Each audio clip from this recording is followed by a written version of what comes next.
Di tengah ribuan para alim, di tengah ribuan para penceramah hari ini, itu kita cuma punya sedikit orang alim yang faqih di bidangnya. Kita ambil contoh Dr. Mustafa Umar yang konsen di bidang tafsir Al-Quran. Kita ambil contoh Dr. Dasman Yahya yang alim dalam bidang hadis dia. Kita ambil contoh Dr. Mawardi Muhammad Saleh yang faqih di bidang ilmu fikih dia. Dan itu langka. Ketiga-tiga ini dikenal oleh skala internasional keilmuan mereka. Tapi, ada tapinya. Orang seperti ini sangat langka hari ini. Maka Nabi, perkataan Nabi itu terbukti. Nah, saya ingin mengatakan kepada kita semua, mudah-mudahan anak-anak kita kelak menjadi pejuang agama. Kemudian menjadi orang yang benar-benar alim di bidang dia dan faqih pada bidang dia.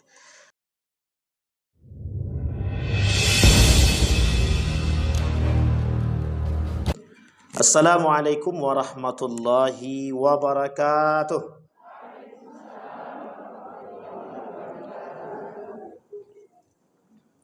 Alhamdulillahi rabbil alamin. Alhamdulillahilladzi arsala rasulahu bil huda wa dinil haq liyudhhirahu 'alad dini kullih. Wa kafa billahi shahida. Ashhadu an la ilaha illallah wahdahu la syarika lah. Wa ashhadu anna Muhammadan abduhu wa rasuluh la nabiyya ba'd. Allahumma salli wa sallim wa barik ala hadzal nabiyil karim. Allahumma salli ala Muhammad wa ala ali Muhammad fil alamin innaka Hamidum Majid. Ya ayyuhan nasu ittaqu rabbakum alladzi khalaqakum min nafsin wahidah wa khalaqa minha zawjaha wa batha minhuma rijalan katsiran wa nisaa'a. Wattaqullaha alladzi tasaaluna bihi wal arham innallaha kana 'alaikum raqiba. Wa qala Allah ta'ala ya ayyuhalladzina amanu taqullaha wa qulu qawlan sadida yuslih lakum a'malakum wa yaghfir lakum dhunubakum wa may yuti'illaha wa rasulahu faqad faza fawzan 'azima. Bapak Ibu sekalian yang berbahagia, puji syukur kehadirat Allah atas limpahan rahmat dengan mengucapkan alhamdulillah rabbil alamin.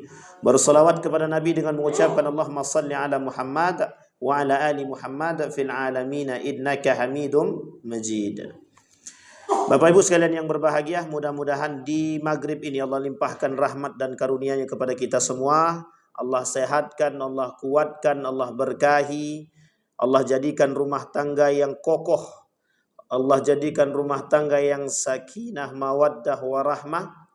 Anak-anak yang saleh dan salihah, istiqamah dalam ketaatan dan kebaikan. Kemudian kita dianugerahkan anak-anak generasi-generasi pejuang agama di tengah hilangnya nilai-nilai agama. Mudah-mudahan kita punya generasi-generasi yang meninggikan kalimat la ilaha illallah. Amin ya rabbal. Baik Bapak Ibu sekalian yang berbahagia, sudah berapa lama kita tak bertemu? Cukup lama, 2 bulan. Mak lama juga. Perasaan, mana Ustaz Fajri tadi? Lah kabur. Iya 2 bulan Ustaz. Bulan. Iya juga ya. Astagfirullahaladzim. Yang pertama, entah kemana. Oh yang pertama berangkat sama Ustaz Fajri. Iya Ustaz Fajri. Yang kedua, istri melahirkan. Jadi berkat doa Bapak Ibu semua, alhamdulillah istri saya sudah melahirkan. Makanya malam hari ini bisa bertatap muka dengan Bapak Ibu. Mudah-mudahan istiqomah, amin. Dan saya mohon doa Bapak Ibu, mudah-mudahan anak yang lahir ini kelak menjadi pejuang agama. Menjadi anak yang faqih dalam bidang ilmu agama di tengah hilangnya orang-orang yang alim di bidang agama. Kenapa saya sampaikan demikian? Tidak, nama anak ini saya ambil dari kegalauan saya terhadap hadis baginda Nabi Muhammad SAW. Nabi berkata dalam hadisnya itu, kelak di akhir zaman itu kata Nabi, kathirul khutaba wa qalilul fuqaha. Kata Nabi kelak di akhir zaman itu yang banyak itu kathirul khutaba, penceramah banyak, dai banyak. Tapi yang faqih itu sedikit, kata Nabi. Nah, saya ngambil yang itu. Karena galau dengan nama itu, saya ambil nama anak saya Faqih Muhammad Al-Awwah. Muhammad Al-Awwah, Awwah saya ambil dari nama sifat Nabi Ibrahim yang Allah sebutkan dalam Al-Quran dalam surat Al-Hud. Dalam surat Hud itu ada dua. Inna Ibrahima la halimun awwahun.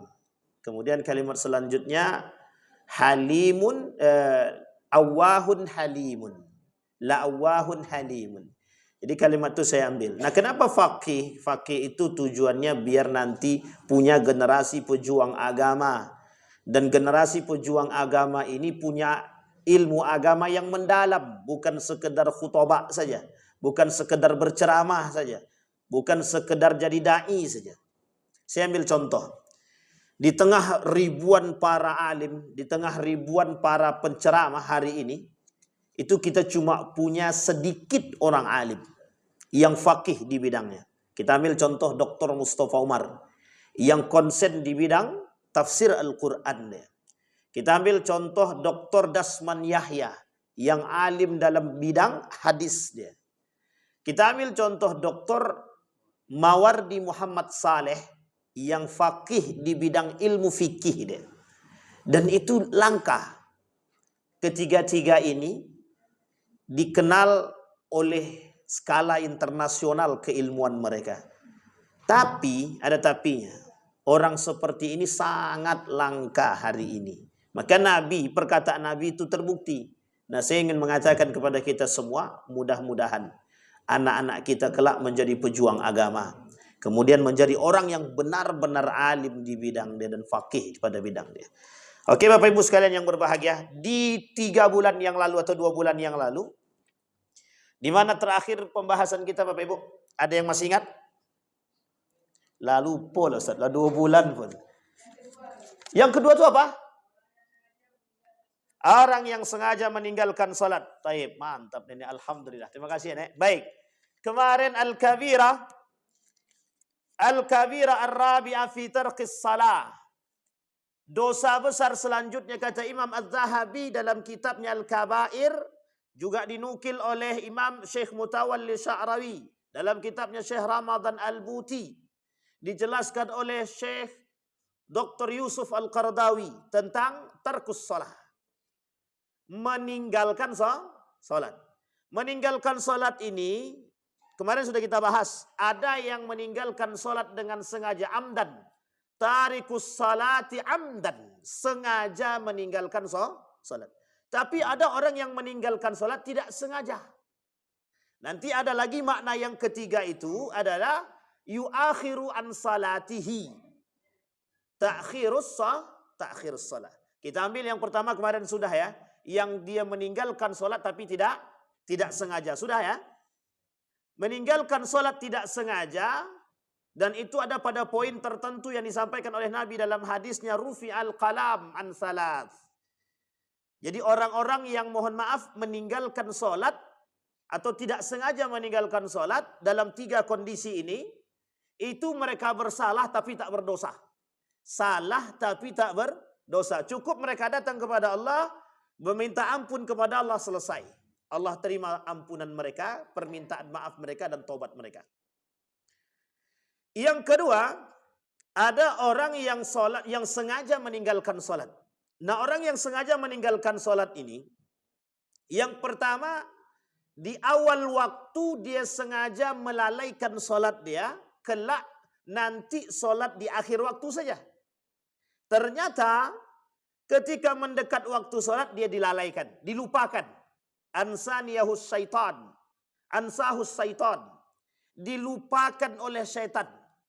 Sehingga dia tak jadi salat. Sampai di sini paham Ibu? Bapak Ibu semua paham ya? Jadi orang yang meninggalkan salat. Nah, pada posisi seperti ini, orang yang sengaja meninggalkan salat autarikus salah amdan, orang seperti ini kata mazhab Imam Syafi'i tidak boleh mengqada salatnya. Kalau dia sengaja meninggalkan salatnya. Mayoritas ulama mazhab Syafi'i. Tapi ada sebagian ulama Syafi'i mengatakan boleh mengqada salat dia. Dalam kitab Al-Fiqhul Manhaji Mereka katakan boleh mengkodok solatnya sekalipun dia sengaja meninggalkan solat dia. Ini baru pada poinnya kodok untuk orang-orang yang telah meninggalkan solat. Tapi mazhab Imam Ahmad bin Hanbal tidak ada kodok dalam solat. Tidak boleh kodok dalam solat. Karena bagi beliau tidak ada hukum mengkodok solat. Yang meninggalkan solat cukup bertaubat kepada Allah. Fa in taqabbala taubatahu fafalah. Wa illa khasira. Kalau Allah menerima taubatnya dia berbahagia, kalau Allah tak terima taubatnya maka dia merugi. Kata Imam Ahmad bin Hanbal. Mazhab Imam Malik berada pada tengah-tengah. Kata mazhab Imam Malik, yang boleh mengkodok solat itu orang yang tak sengaja meninggalkan solat. Tapi kalau sengaja meninggalkan solat, la qada'a li salatihi. Tidak ada namanya kodok solat. Tapi dalam mazhab Imam Syafi'i sebagian membolehkan kodok solat bagi mereka yang meninggalkan solat dengan sengaja. Sebagian. Karena sebagian lagi tidak menerima kodok solat. Baik, sampai di sini paham Ibu? Sekarang yang ketiga, mengapa mereka meninggalkan solat? Mengapa mereka sengaja meninggalkan solat? Satu, pada hakikatnya orang yang sengaja meninggalkan solat itu mereka yang pertama dilalaikan oleh waktu. Yang kedua, sengaja mengakhirkan waktu pada awalnya. Jadi awalnya dia pengen mengakhirkan waktu saja. Ternyata ansahus syaitan hingga lupa dengan solat tadi. Ada yang seperti itu. Nanti aja dulu solatnya. Ini masih belum selesai nih. Ketika sedang asik bekerja, masuk waktu asar. Tinggal tak solatnya itu? Sengaja apa tak sengaja? Sengaja. Sampai di sini paham Ibu ya? Baik, orang yang sengaja meninggalkan salat. Apa sebab mereka meninggalkan salat itu? Satu, memang mereka tidak mau melaksanakan salat. Yang kedua, mereka memang dilalaikan oleh waktu atau mereka disibukkan dengan pekerjaan. Bahkan ibu-ibu sekalian, bapak ibu sekalian yang berbahagia, ada dalam satu buku itu begini judulnya. Tuhan, maafkan aku, kami sedang berzinah, kata dia. Itu sebenarnya merespon tentang satu pernyataan ketika Allah perintahkan dia melaksanakan perbuatan baik dan salat.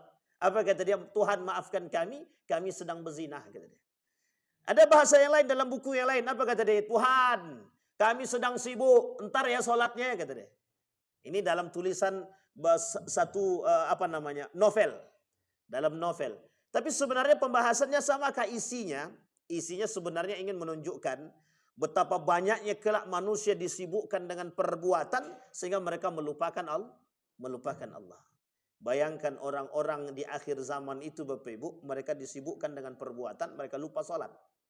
Jadi seakan-akan Allah itu tak penting dalam hidup mereka. Kenapa? Karena salat itu menjadi sebuah kewajiban dan beban. Apa kata Ibnul Qayyim Al-Jauziyah? Jadikan salat itu hobi.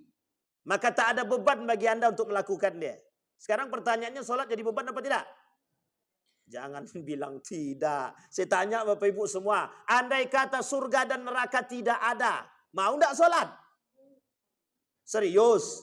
Itu karena sudah dapat janji. Coba kalau belum dapat janji. Begitukah? Ya. Apa kata Wawan Setia dalam buku dia? Apa kata beliau? Andaikan surga, ternyata surga dan neraka itu tidak pernah ada, kata dia.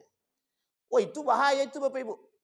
Sehingga kata Imam Al-Ghazali dalam pembahasan itu, dalam kitab Ihya Ulumuddin itu, begitu juga yang dinukil oleh Syekh Abdurrahman Siddiq Al-Banjari dalam kitabnya Asrarus Salah. Apa kata beliau? Rahasia-rahasia solat itu sebenarnya, bagaimana orang itu solat menikmati solat. Sehingga ketika mereka menikmati solat, itu mereka ketika ketinggalan solat itu rasanya bersalahnya minta ampun. Nah, sekarang saya tanya Bapak Ibu, kalau kita tinggal solat, ada enggak merasa bersalah? Ada, tapi tinggi enggak? Nah itu dia. Saya punya guru, ketika dia ketinggalan solat asar, itu menangisnya dari pagi sampai malam. Menangis terus. Sampai orang tuanya bingung gimana caranya nih. Akhirnya dipanggillah guru, seorang ustadz juga, disampaikan ke beliau bahwa orang-orang yang tidak sengaja meninggalkan salat. Dia sampaikan orang yang tidak sengaja meninggalkan salat, orang yang sengaja meninggalkan salat, datanglah kepada Allah dalam taubatnya dan lain sebagainya. Lama memberikan penjelasan sampai 3 hari itu. Berulang-ulang ustadznya datang, dia tetap menangis dan sedih, merasa terpukul. Nah, pertanyaannya, ada enggak orang hari ini yang seperti itu? Ada tinggal sekali itu kan ngodok, kan gitu. Kalau enggak begini bahasa mereka, tinggal ntar tobat bisa. Betul ya begitu ya? Kadang-kadang begitu kita, ketika maksiat tobat. Makanya banyak manusia hari ini tobat maksiat, tobat maksiat. Itu lebih baik daripada tidak taubat sama sekali. Ada yang tak taubat sama sekali? Ada. Baik, poin yang kedua sudah. Sekarang poin yang ketiga. Apa poin yang ketiga? Apa azabnya bagi orang yang sengaja meninggalkan sholat? Apa azabnya bagi orang yang sengaja meninggalkan sholat? Apa kata Allah dalam Al-Quran? Ma salakakum fi saqar. Ada 2. Penghuni neraka sakar itu ada 2. 1. Apa kata dia? Lam nakum minal musallin. Lam nakum minal musallin. Kami tak solat. Yang pertama. Yang kedua. Walam nakun nut'imul miskin. Tidak memberi makan anak orang-orang miskin. Anak yatim, orang miskin. Jadi orang yang tak mau bersedekah. Orang yang tak mau bersedekah, orang yang tak mau perhatian kepada orang miskin, orang yang meremehkan orang miskin, orang yang menginjak-injak kehormatan orang miskin, yang merendahkan orang miskin, neraka sakor. Tapi besok jangan sampai kalau ada nampak orang, tak mau bagi orang sedekah nih, neraka sakor kau nih, tak boleh. Jangan pula begitu, tak boleh tuh. Kenapa demikian? Karena Allah sudah menjanjikan. Kata Allah dalam Al-Quran, orang-orang yang tidak sholat dan tidak mau memberikan sebagian daripada hartanya kepada orang yang berhak menerimanya, aku masukkan ke dalam neraka sakar. Dalam Al-Quran Allah kata, sesungguhnya di dalam harta kalian itu hakun. Ada namanya hakun lis-sa'ili wal mahrum. Betul ya Ustaz Fajri? Masya Allah. Ini enaknya kalau ada ahlul Quran di sini. Jadi Quran berjalan gitu. Indeksasi Quran. Apa kata Allah dalam Al-Quran? Di dalam harta kalian itu ada haknya orang lain. Haknya sa'ilin. Sa'ilin itu kalau bahasa lainnya pengemis. Atau bahasa lainnya orang tak mampu. Orang miskin. Yang selalu menunggu uluran tangan daripada manusia. Jadi Bapak Ibu, yang paling terhormat itu jangan nunggu orang miskin datang meminta ke rumah kita. Tapi kita yang datang ke rumah mereka. Itu yang paling terhormat.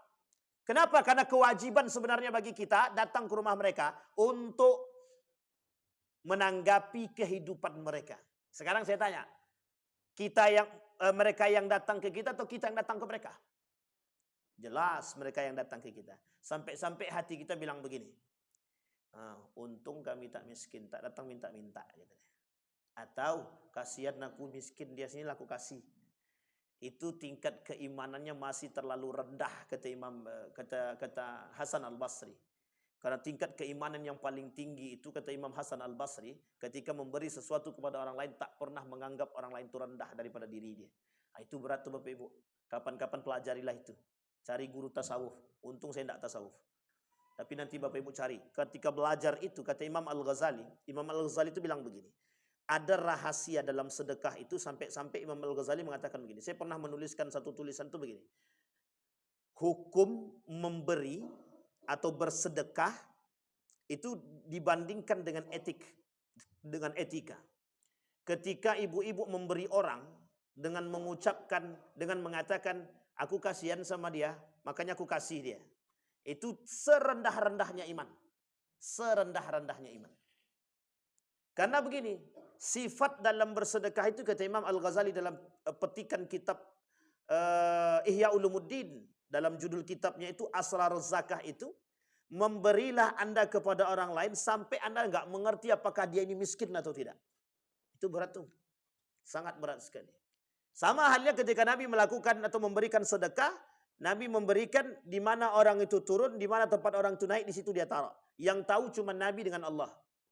Bahkan orang yang menerima itu tak tahu. Tapi kalau sekarang tak bisa begitu. Cari sendalnya, di mana sendal orang tadi? Kita taruh di bawah sendal dia, hilang sama orang lain. Nah, ini muskilah kita hari ini. Maka kata poin yang kedua, kata Umar bin Khattab, boleh memberi kepada orang tersebut yang tahu kita, kemudian orang tersebut dan Allah. Tapi ada poin ketiga, kata Abu Bakar Siddiq. Dan sengaja Rasulullah menunjukkan tersebut. Ketika Utsman bin Affan Abu Bakr Siddiq, Ali bin Abi Talib, Muaz bin Jabal, Abu Sufyan sengaja dipancing oleh Rasul. Siapa yang mau bersedekah hari ini? Angkat tangan mereka. Yang tahu siapa? Mereka, Rasulullah, orang lain, orang yang menerima, dan Allah. Jadi semua model itu diterima oleh Allah. Hanya saja sahabat zaman dulu hati dia masih kuat, iman dia. Kalau sekarang hamba Allah ajalah kata dia. Siapa hamba Allah tu? Aku. Lah hamba Allah tapi tunjuklah aku. Itu tak jadi hamba Allah. Sampai di sini paham Ibu ya? Kembali kepada poin tadi. Masalakakum fi saqar. Masalakakum fi saqar. Orang yang sengaja meninggalkan salat, mereka akan dimasukkan ke dalam neraka sakar. Ulama berbeda pendapat, ulama tafsir berbeda pendapat tentang pemahaman ini. Apakah yang sengaja meninggalkan solat atau ta'khir solat? Kita ambil petik dari pemahaman Wahbah Zuhaili dalam kitab dia Tafsir Al-Munir. Apa kata Wahbah Zuhaili? Orang seperti ini yang dimaksudkan oleh Al-Quran ini, itu orang yang ta'khirus solat. Yang lalai dalam solat dan sengaja mengulur waktu dia untuk solat. Misal, solat asar jam 3.30. Dia solat zuhur dia jam 3.25. Atau jam 3.20. 10 menit lagi mau asar. Itu solat zuhur dia. Nah orang seperti ini, oleh beliau dalam tafsirnya Wahbah Zuhaili, menukil dari pernyataan Imam Nawawi dalam kitab dalam tafsir Al-Munir sama. Apa kata mereka? Itu untuk orang yang ta'khirus shalah. Tapi kalau mereka yang sengaja meninggalkan salat amdan, apa kata mereka? Dalam riwayat yang lain kata para ulama itu jahannam kata dia. Wa huwa fi syiddati jahannam. Mereka masuk dalam neraka jahannam yang begitu sadis. Kira-kira neraka jahannam apa tidak? Tapi kata Ibnu Taimiyah, nah ini kita nukil sedikit pemahaman Ibnu Taimiyah. Kata Ibnu Taimiyah dan Syekh Abdul Razak Al-Badar mengatakan orang-orang yang sengaja meninggalkan salat disamakan neraka dia dengan nerakanya orang-orang yang ta'khirus shalah. Ta'khirus shalah. Apa itu? Mengakhirkan salat, sengaja melalaikan salat. Tetapi dalam pemahaman yang lain, kata Imam Al-Ghazali, orang yang sengaja mentakhirkan salat pada poin yang ketiga, tadi poin pertama orang yang meninggalkan salat tidak sengaja. Poin yang kedua sengaja meninggalkan salat. Poin yang ketiga orang yang mengakhirkan salat. Oke, yang lalai dan mengakhirkan salat. Apa kata Imam Al-Ghazali? Orang yang mengakhirkan salat atau salatnya di akhir waktu, itu dia salatul munafiqin. Wa man yu'akhir salat fa innahu min salati al-munafiqin. Orang yang mengakhirkan salat dia, mereka masuk dalam kategori orang-orang munafik. Allah kata dalam Al-Quran, orang munafik itu di mana neraka dia? Innal munafiqina fid darkil asfal minan nar. Orang munafik itu di kerak-kerak api neraka kata dia. Sekarang neraka apa untuk orang munafik? Innallaha jami'al munafiqina wal kafirina fi jahannam jami'an. Orang munafik, orang kafir masuk neraka jahannam. Yang pertama kali masuk bukan kafir, munafik dulu. Baru masuk orang kafir. Kira-kira orang munafik itu di antara kita ada apa tidak? Kok bisa pula bilang ada? Mudah-mudahan tak ada Ustaz. Itu yang paling baik. Ini kalau ada berarti optimis sekali. Na'udzubillahi min. Maka Bapak Ibu sekalian yang berbahagia, kalau nampak saudara kita belum sholat, dan dia nampak waktu sudah berjalan, ingatkan. Cik Puan. Jadi Cik Puan kan? Sholat. Dah sholat belum? Belum. Ayo ke masjid sholat. Kalau sudah habis waktunya, sudah selesai, ingatkan lagi terus. Yuk sholat. Sholatlah dulu. Begitu juga untuk anak-anak kita. Makanya kalimat qu anfusakum wa ahlikum nara itu maknanya tidak pendek segitu aja. Jagalah keluargamu dari azab api neraka. Bukan segitu aja itu. Panjang lagi maknanya itu. Dan luas. Karena kelak di akhir zaman kata Nabi terbuka bebas. Semua kehidupan di dunia ini merajalela perzinahan, maksiat dan lain sebagainya. Semua orang jauh daripada ibadah, jauh daripada nilai agama, jauh daripada solat. Orang solat bukan untuk Allah, tapi orang solat untuk manusia. Nah, itu yang dimaksud. Sehingga kata Nabi, merujuk kepada kalimat yang disampaikan oleh Allah dalam Al-Quran, qu anfusakum wa ahlikum nar. Maksudnya apa? Jaga anakmu dari neraka sakar, jaga anakmu dari neraka jahanam. Ini laki awak nampak bini belum solatnya diam ya. Begitu juga sebaliknya. Tak nampak laki dia tidur aja. Lah disuruh sembahyang lah, tak juga mau dah gitu. Ingatkan terus sampai dia bosan. Biarlah dia marah-marah lah. Yang penting dia solat. Ini takut kena marah itu masalahnya. Galak marah dia saat itu. Itu masalah tuh. Sampai sini paham Ibu-ibu ya? Baik. Apa kemudian Nabi kata dalam hadisnya, al-ahdul ladzi bainana wa bainahum.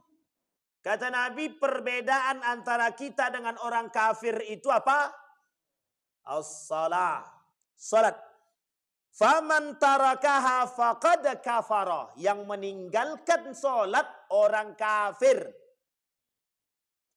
Sekarang saya lihat, saya urut Bapak Ibu. Salat ini masuk rukun iman atau rukun Islam? Baik. Dalam rukun Islam itu yang pertama apa? Syahadat. Saya tanya, kalau orang tak bersyahadat dia Islam atau bukan? Bukan. Kalau dia batal syahadatnya kafir atau bukan? Nah, jangan cepat-cepat mengkafirkan orang. Kalau batal syahadat dia, tertolak amal ibadah dia, kufur. Apa nama kufur? Dia kafir secara keluar dari para Islam tidak, tapi dia melakukan perbuatan kufur yang sebanding dengan perbuatan orang kafir. Sampai sini paham Bapak Ibu ya? Misal. Ada orang muslim melakukan perbuatan syirik. Dia sudah kufur kepada Allah. Meskipun dia tidak kafir. Tapi perbuatan dia sama dengan perbuatan orang yang tidak percaya kepada Allah. Kufur. Satu. Itu kalau syahadat. Rusak dua-dua dia. Mau syahadatnya kepada Nabi, mau syahadatnya kepada Allah. Kalau rusak salah satu di antara dia, habitat a'maluhum wa hum fi al-kufri. Mereka terjerumus dalam perbuatan kufur. Satu. Setelah syahadat apa lagi? Salat. Kalau orang meninggalkan salat, kata Nabi kafir. Kafir di sini bukan berarti dia keluar daripada Islam. Tapi dia sama dengan orang kafir yang melakukan perbuatan yang meninggalkan solat. Sekarang ada orang yang mengingkari solat. Ada nggak yang mengingkari solat? Jangan bilang tak ada. Ade Armando. Ini aman kan bang? Aman kan? Ini kan udah biasa tuh. Udah tersebar juga tuh. Ade Armando mengingkari solat itu wajib. Apa kata dia? Tidak ada dalil solat wajib. Dah sampai sini paham Ibu? Orang seperti ini sudah tidak sholat dan mengingkari sholat. Berapa salahnya? 2. Itu baru yang nampak. Yang tak nampak itu banyak. Sehingga bisa 3, bisa 4, bisa 5. Sudah dia tak sholat, kafir dia. Artinya dia melakukan perbuatan kufur.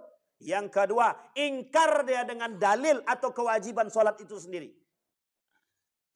Penyebab dia tak sholat apa? Ya karena dia tidak percaya dengan dalil sholat tadi. Karena bagi dia tak ada dalil kewajiban sholat. Aqimis salata lidzikri, kata dia bukan. Itu sholat sunnah. Atau kata dia makna sholat itu sama dengan zikir, cukup zikir saja. Ini Bapak Ibu kalau ketemu dengan orang, sudah sholat kau sudah. Kapan kau sholat? Sudah barusan aku sholat. Lo mengingat Allah itu sudah sholat kata dia. Itu dalilnya Pak. Aqimis salata lidzikri. Itu dalil dia. Kenapa orang solat dengan mengingat Allah? Dalilnya itu. Karena makna solat itu kata dia zikir. Arti zikir itu artinya mengingat. Itu orang liberal tuh kayak gitu dia. Sama pada poin yang pertama mengingkari kewajiban solat. Orang liberal juga tuh. Liberal, sekuler, semualah masuk dalam diri itu. Itu munafik semua itu. Munafik. Sampai di sini paham Bapak Ibu? Udah paham belum? Masih takut atau tak takut meninggalkan sholat? Takut. Ibu takut. Anaknya takut tak? Nah, itu dia masalahnya Ustaz. Jangan cari aman sendiri. Jangan cari aman sendiri. Tapi dia udah besar, Ustaz. Sudah punya akal, Ustaz. Dah kami sampaikan untuk sholat. Kalau perlu berbuih mulut ni tak masalah. Karena jangan sampai orang tua itu abai dengan kewajiban dia. Sudah dikasih tahu, Ustaz, sudah dibangunkan, sudah disiram pakai air, tetap aja dia tidak mau sholat, Ustaz. Sudah dipukul, tak mau juga sholat, Ustaz. Sudah dicaci, sudah dipaksakan, tak mau juga sholat. Sudah dinasihati, tak mau sholat. Itu terlalu besar iblis dalam diri dia. Sampai tak mau menerima nasihat, diruqyah sekali-sekali. Suruh Ustaz Fajri, tolong ruqyah anak kami ini Ustaz Fajri. Kalau bisa 3 jam, 4 jam suruh ruqyah kali. Penting ya, ini ada abang tukang ruqyah depan kita nih. Ruqyah bang, yang tak mau sholat itu ruqyah. Ada usaha, ada. Harus ada begitu, iya.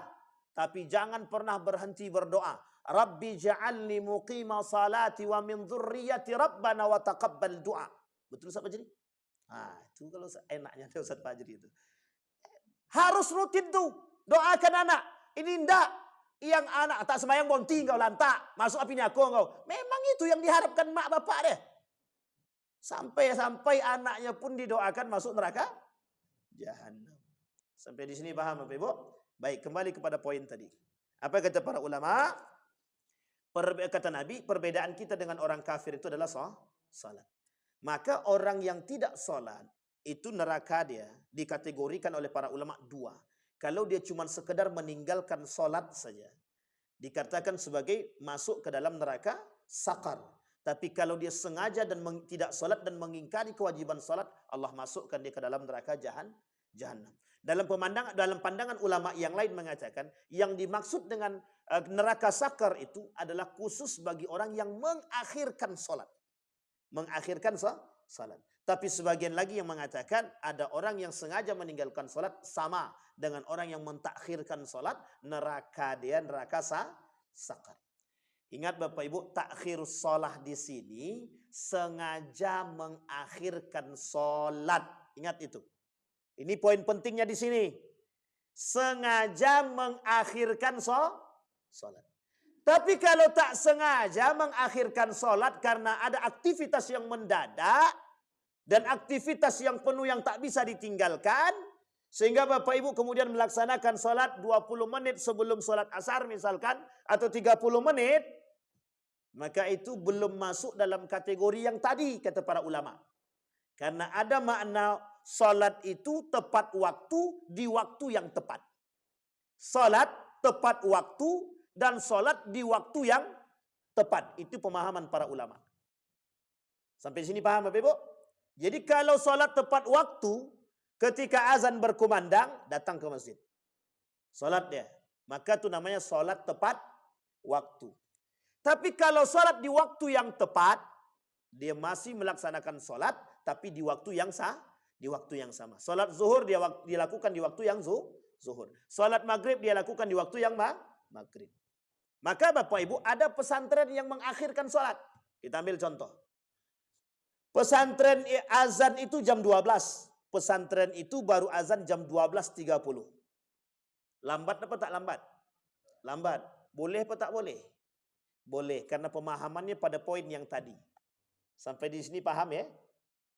Salat tepat waktu atau salat di waktu yang tepat. Yang tak boleh itu 10 menit, 20 menit, 15 menit, sampai 30 menit. Batasnya kata para ulama, ada yang membatas, ada yang memberikan batasan, ada yang tidak memberikan batasan. Dalam hadis Nabi cuma disampaikan, qurbas salati ba'dah.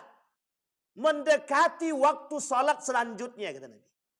Nah, yang menjadi persoalan adalah ketika perkataan mendekati salat pada waktu yang selanjutnya. Ini yang diperdebatkan oleh para ulama. Ada yang bilang setengah jam, ada yang bilang 15 menit, ada yang bilang 20 menit, ada yang bilang 1 jam. Tergantung jarak salat. Kalau salat maghrib ke isya, itu 10 menit sebelum salat isya, baru dia salat maghrib, itu sengaja tuh. Atau kata para ulama yang dilalaikan dengan pekerjaan yang tidak bermanfaat. Ini dah. Jualan misalkan. Bukan tak bermanfaat, bermanfaat itu. Betul. Tapi kalau seandainya dia bisa membagi, kami tutup dulu, kami mau sholat. Kan itu lebih baik. Itu lebih baik. Jangan sampai tinggal salat. Orang yang meninggalkan salat, semua yang dia miliki akan Allah ambil keberkahannya serta fisiknya. Perlahan-lahan. Dan orang yang istiqamah dalam salat dia, maka mereka diberikan kelebihan rezeki, diistiqamahkan keberkahan dalam rumah tangga dari sisi rezeki dan kesehatan mereka. Jadi masih mau bertahan apa tak mau bertahan? Masih pengen aman atau tak aman? Baik. Sampai di sini paham Bapak Ibu? Sudah paham belum Bapak Ibu? Baik. Kira-kira. Ada yang mau meninggalkan sholat? Orang yang sengaja meninggalkan sholat berarti dia sengaja mengurangi rezeki dalam rumah dia. Orang yang meninggalkan sholat, dia sengaja membuat rumah tangga dia rusak. Orang yang meninggalkan sholat, dia sengaja menghilangkan kerukunan rumah tangga. Orang yang sengaja meninggalkan sholat, dia sengaja mencabut keberkahan dalam rumah. Orang yang sengaja meninggalkan sholat, dia sengaja menghilangkan cahaya dari rumah. Nawwiru buyutakum bis salati wa qiraatil Quran. Jadi kalau tak sholat, dia hilang cahaya tadi. Jadi malaikat tu segan masuk rumah orang yang tak sholat. Malaikat tu tidak mau masuk dalam rumah tu 3. Satu, orang yang tak sholat. Yang kedua, yang tidak dilantunkan ngaji dalamnya. Yang ketiga, ada barang-barang yang menyerupai manusia. Baik foto maupun patung. Nah, jangan tersinggung. Foto kami lebih besar lagi Pak Ustaz. Itu tanda-tanda tuh. Paham ya Bapak Ibu ya? Malaikat tidak mau masuk di situ. Ke rumah orang-orang yang... Tapi kalau foto pribadi masa tak boleh Pak Ustaz? Ya tergantunglah. Kapan-kapan kita bahas masalah foto. Ini panjang pembahasannya, tadi hilang cerita nanti. Panjang Bapak Ibu, pembahasan foto itu panjang sekali. Ulama berbeda pendapat tentang foto sehingga pemahaman foto itu menjadi perdebatan yang paling unik. Sampai-sampai ya kapan-kapan waktulah kita cari. Ini tidak selesai nanti. Fawailul lil musallin alladzina hum an salatihim. Celakalah kata Allah orang-orang yang sengaja melalaikan salat dan mereka dengan salatnya itu memang mereka takhirkan dan sengaja mereka lalai di sini. Kenapa? Karena ada pekerjaan lain. Jadi begini Bapak Ibu, konsep yang harus kita tanam. Nabi menanamkan konsep ini begini. Kata Nabi, kalau salat, tinggalkan yang lain, dulukan salat. Ini konsep Nabi. Konsepnya Utsman bin Affan sama. Konsepnya Amr bin As sama. Konsepnya Al-Hasan sama. Tinggalkan tinggalkan pekerjaan yang lain, berburulah menuju salat. Makanya di Mekah itu begitu dia modelnya. Mekah Madinah tutup, sekarang tak lagi. Azan berkumandang masih tetap buka dia. Udah terlalu liberal sedikit. Agak-agak liberal lah Saudi itu sekarang. Tapi mereka salatnya di depan apa itu? Di depan toko itu. Jadi habis salat selesai langsung mulai jualan sekali. Sampai di sini paham ya Bapak Ibu ya? Karena begini Bapak Ibu, konsep ini penting untuk ditanamkan. Kalau kita mau mencoba untuk menjalankan konsep ini, insya Allah itu keberkahan dalam rumah dia dan rezeki. Apa kata Imam Syamsuddin Az-Zahabi menukil dari perkataan para ulama terdahulu, ulama salaf, kata dia, la yudayyiqu min amwalihi wa la rizqihi hinama yamshuna ila salati wa yubadiru ila salah. Orang yang melaksanakan salat dan mendahului salat, Allah tidak akan pernah membuat rezeki mereka sempit. Tak akan pernah. Dan itu Bapak Ibu boleh dibuktikan. Buktikan. Dan kami sudah membuktikan, dan kawan-kawan kami sudah membuktikan. Ketika salat mereka tinggalkan, semuanya mereka tinggalkan. Pergi salat. Bahkan yang uniknya lagi, sengaja dia buka toko dia tuh, dia tinggal aja langsung. Saking percayanya sama Allah. Tapi Bapak Ibu jangan coba-coba di sini. Kalau bisa diangkatnya toko tuh diangkatnya. Nah itu yang menjadi masalah kita tuh. Tapi kan ya begitulah. Jangan pula suuzon, tak boleh. Baik. Nah, sekarang Bapak Ibu sekalian yang berbahagia. Mata yu'mar sabi bis salah. kapan anak itu disuruh sholat. Betul ya? Ini Nabi yang ngomong. Kata Nabi, dari riwayat Abu Daud, anna Rasulullah sallallahu alaihi wasallam qala, muru as-sabiyya bis salati idza balagha 7 sinin. Berapa itu berarti? Umur 7 tahun, suruhlah anakmu sholat. Umur 7 tahun, suruhlah. Fa idza balagha 10 sinin fadribuhu. Kalau sampai 10 tahun, dia tak sholat, pukul. Tapi bukan pakai rotan. Bukan pakai bambu. Bukan pakai parang. Bukan pakai beluti. Tapi pukullah pakai tangan. Pukulan yang diberikan itu hanya untuk sekedar mengingatkan. Wah ngajo anak celakong kau pak. Itu enggak tuh dah. Itu namanya pukul bonci namanya. Azan Ustaz. Ya dah. Oh kita melambat sedikit. Tak apalah. Sikit. 1 menit lagi. Bulan depan insyaAllah kalau Allah izinkan kita ketemu lagi.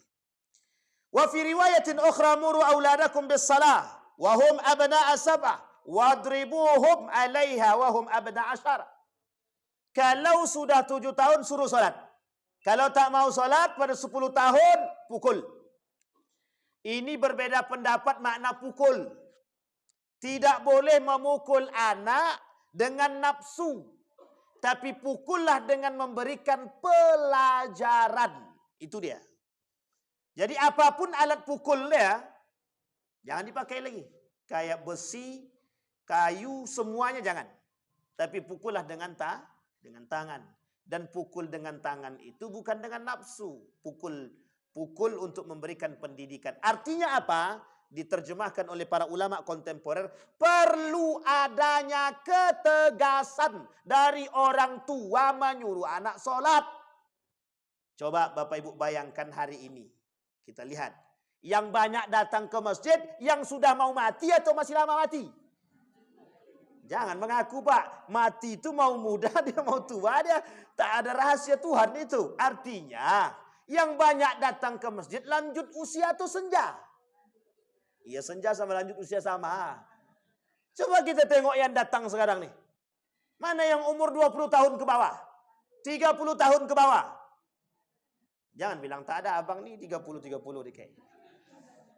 Artinya Bapak Ibu sekalian yang berbahagia, akhir zaman itu, ini saya petik kalimat terakhir. Akhir zaman itu, penghuni masjid itu bukan lagi anak muda. Kalaupun anak muda, mereka datang ke masjid itu bukan untuk sholat, bukan untuk ibadah. Tapi mereka untuk pamer dan bermegah-megahan. Maka ketegasan orang tua dari hari ini, kalau kita tak bisa tegas kepada anak, kalimat ku anfusakum tak berlaku. Tidak berlaku. Sampai di sini paham Bapak Ibu? Bisa dipahami? Balik ke rumah setelah ini, periksa anak kita. Jangan kasih motor sebelum dia sholat. Jangan kasih HP sebelum dia sholat. Biarkan dia menangis di sini. Daripada ibu bapak kelak menangis di akhirat. Kita yang menangis. Jangan bangga anak itu tak sholat. Sekarang tuh lebih banyak anak tuh bangga orang tuanya. Anaknya ikut les bahasa Inggris. Sampai lewat waktu batas sholat. Tapi tak bangga kalau anaknya sholat tuh. Anakku di mana? Anakku tak sholat. Tak, anakku lagi les. Bangga pula anaknya les lagi. Sementara anaknya tak sholat. Nanti Bapak Ibu, penyesalannya kapan? Ini pernyataan Habibie langsung. Apa kata Habibie? Aku menyesal anakku tidak sekolah agama, kata dia. Itu Habibie itu, sebelum dia meninggal. Aku menyesal anakku tidak sekolah agama. Sehingga dia tak paham tentang agama. Banyak Bapak Ibu, Soeharto itu menyesal anaknya tak belajar agama. Jangan salah. Tapi kan tak mungkin ini disampaikan. Soeharto menyesal anaknya tak masuk sekolah agama. Tak mungkin disampaikan. Kalau sempat disampaikan, banyak yang ikut. Sampai di sini paham Bapak Ibu? Ini dalam aspek sejarah tak akan disebut. Maka Bapak Ibu, kata guru saya, hukum menuntut ilmu agama agar anak itu bisa selamat, hukum dia wajib. Siapapun itu di antara kita, mempelajari ilmu agama wajib. Setelah itu dia nak pelajari ilmu teknik dan lain sebagainya, terserah. Tapi hukum mempelajari ilmu agama wajib. Ada pertanyaan? Mesti tak ada. Oh belum? Ada pertanyaan Bapak Ibu? Nggak ada ya? Sudah azan insyaAllah. Lain waktu kita ketemu lagi, mudah-mudahan dengan izin Allah, mudah-mudahan Allah berikan kita kesehatan dan kekuatan dan kita ketemu lagi di bulan yang akan datang. Insyaallah. Fa'tabiru ya ulil absar la'allakum tuflihun. Assalamualaikum warahmatullahi wabarakatuh.